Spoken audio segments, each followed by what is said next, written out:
Herkese merhaba. Merhaba. Bugün Magda'nın memleketi Polonya'dayız. Bugün sizlerle Krakow şehir merkezini gezeceğiz. Wawel Kalesi'ne gideceğiz. Evet. Şehirde birkaç bir şeyler yiyeceğiz. Pierogi Festivali varmış, oraya gideceğiz. Evet, bakacağız orada. Krakow merkezde, Old Town'da neler yapılır? Bunların hepsini sizlerle yapacağız.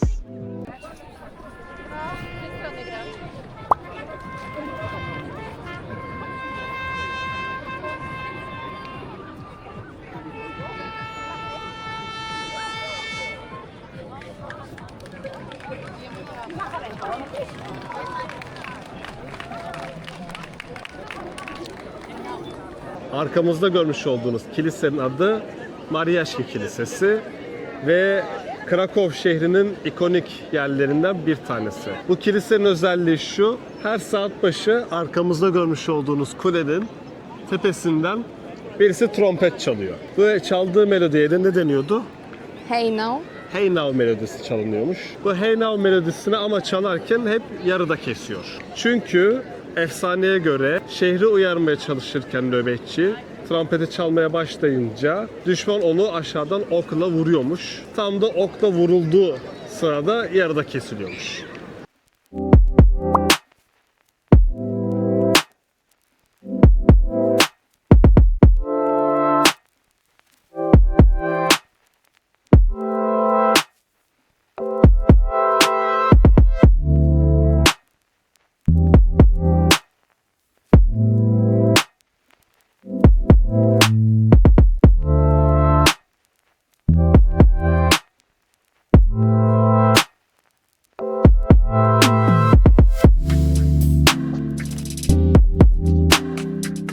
Yani tarihte birçok kere Osmanlı ile Avrupa'daki birlikler ya da Haçlı birlikleri karşı karşıya geldi ve birçok savaşlar yapıldı. Bunlardan bir tanesi de Osmanlı donanmasının ağır yenilgi aldığı İnebahtı Deniz Savaşı'ydı. Bu arkamda görmüş olduğunuz tablo 1571 yılında yapılan Haçlı birlikleri ile Osmanlı donanması arasında gerçekleşen İnebahtı Deniz Savaşı'nın yenilgisini ya da onlar için zaferini resmetmektedir.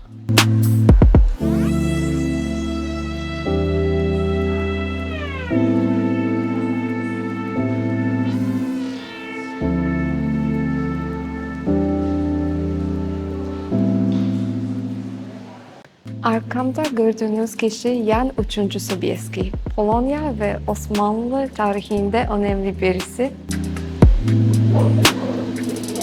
Sağımda gördüğünüz tablo Hotin Savaşı'nı gösteriyor. Ve sonucunda Hotin Anlaşması yapıldı. Diğer resim 2. Viyana kuşatmasına ait. Ama biz birazdan sonra detayları söyleyeceğiz.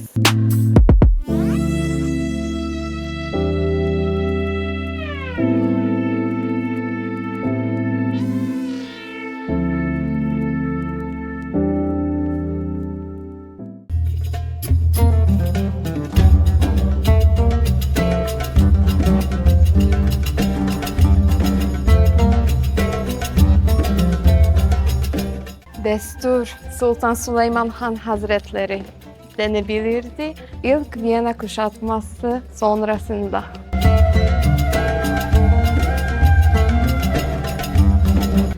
Daha sonra 12 Eylül 1683 yılında ikinci defa denendi. Bu tarihi Avrupa'da ama özellikle Polonya'da herkes biliyor.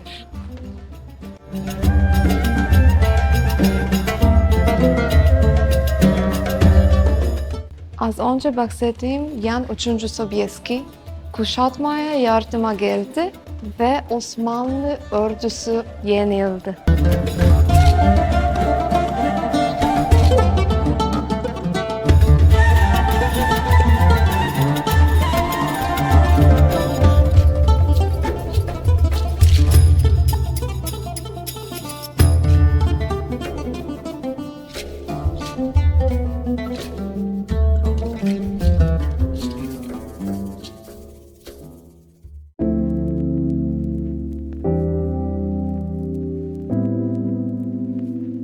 Biletleri alırken çok fazla seçenek bulacaksınız. İşte birinci kale, ikinci kale, katedral vesaire hepsi ayrı ayrı satılıyor. Biz az önce Osmanlı eserlerini görmek için ikinci kaleye gitmiştik. Şimdi arkamdaki katedral için biletimizi aldık ve katedralin içine gireceğiz. Hadi gidelim. Aklınızda olsun, bunların hepsini tabii online olarak da önden satın alabilirsiniz. Özellikle kaleye gitmek istiyorsanız kesinlikle online almanızı tavsiye ederim.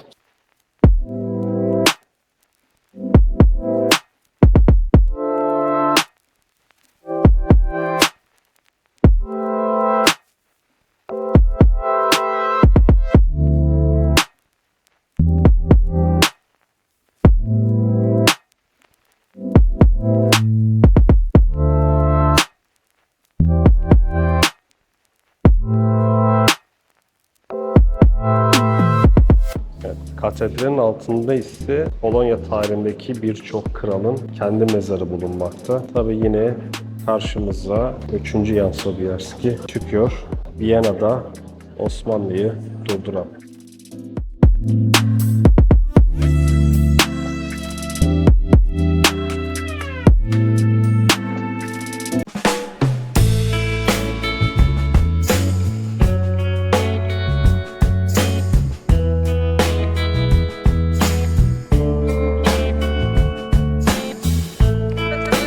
Nie, dziękuję. Şimdi biz en güzel bir şey aldık. Ponçki. Ponçik. Özel Polonyalı tatlısı. Biz bunları çok seviyoruz. İçinde farklı bir şey var. Reçel gibi. Bu karışık meyveler. Normalde özel bir gün var. Şişman Perşembe. Bunları her zaman 1, 2, belki 5 tane yiyorlar. Biz yeriz.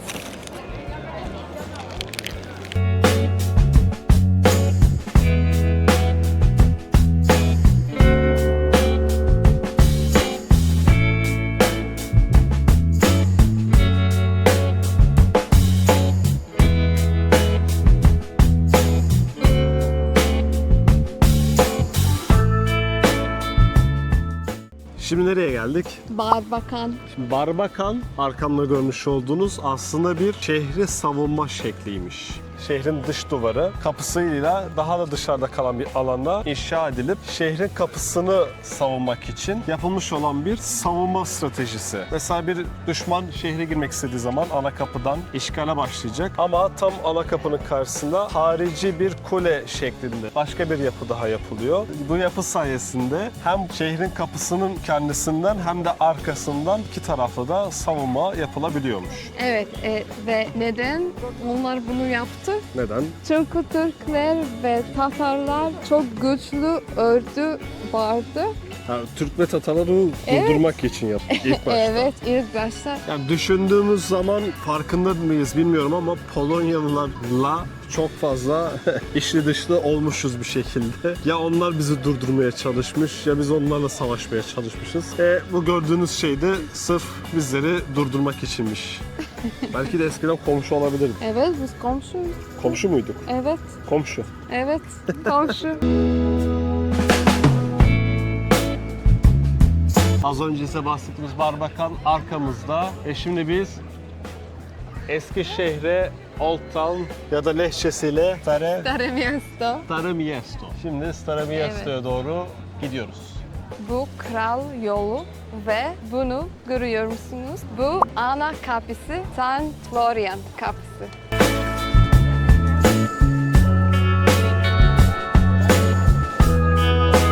Şimdi şehrin ana kapısından geçtik. Bu arkamda görmüş olduğunuz şehrin dış surları. Bu surlardan geçip şehir merkezine doğru yürürseniz nereye gidiyoruz? Rynek Główny. Rinek Główne. Rinek Główne'ye gidiyormuşuz. Ne demek bu? City Hall. Ha, o zaman Rinek Główne, Rinek Główne'ye doğru gidiyorum.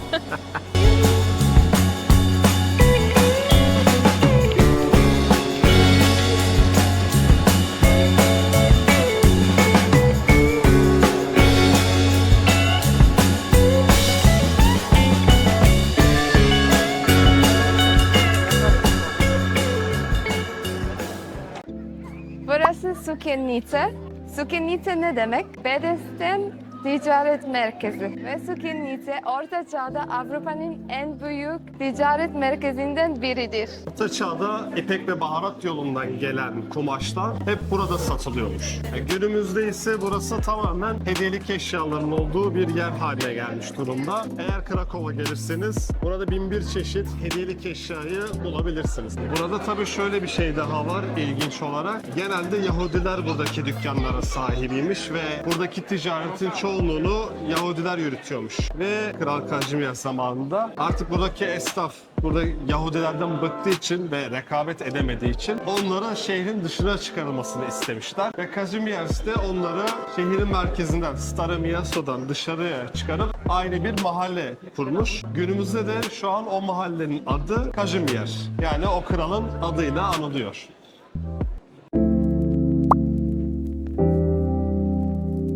Adam Mickiewicz şair ve yazar. Türkiye'de önemlidir çünkü Osmanlı İmparatorluğu ile Rusya'ya karşı savaşmaya çalıştı. 1855 yılında İstanbul'da vefat etti.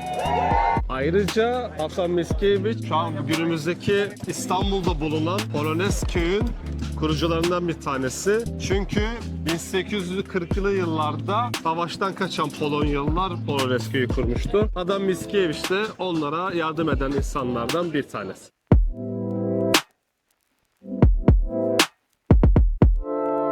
Ercan ne kadar şanslı. Valla bugün şansımıza 23. Pierogi Festivali varmış. Evet. Arkamızda görmüş olduğunuz gibi birbirinden farklı pierogiciler kapışmışlar ve birincisine seçilmiş. Şimdi Magda ile beraber gidip ne yapacağız? Pierogi deneyeceğiz. Geliyor, need to catch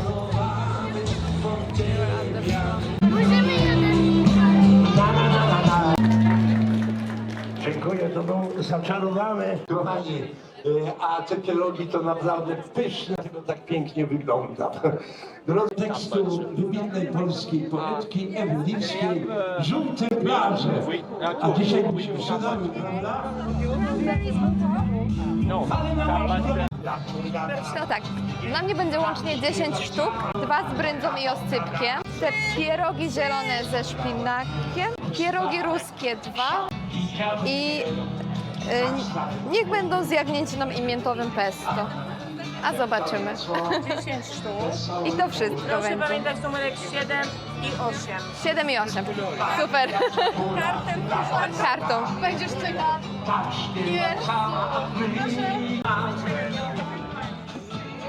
Bonga, bonga, pajaca kula! Bonga, bonga! Pierogi aldık. Evet, bu neydi peki elindeki şu anda? Dana eti, içinde 5 de farklı kuzu eti. Kuzu etli. Hem dana hem kuzu. Domuz değil mi eminsin? Peki tamam.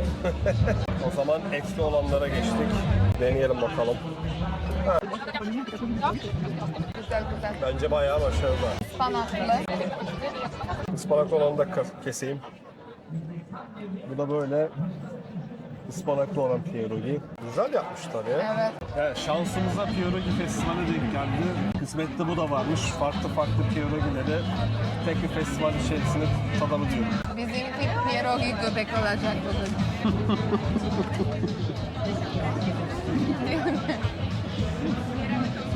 Pierogi göbeği. Hamur ama güzel yani. Şampiyondan yiyoruz. Evet. Pierogi şampiyonundan yiyoruz. Tabaklar bitti. Moich drzwi zawsze był okrop. Kłopotów worek przyniósł mi.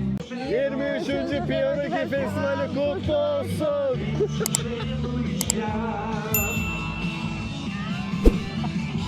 Za uśmiech twój.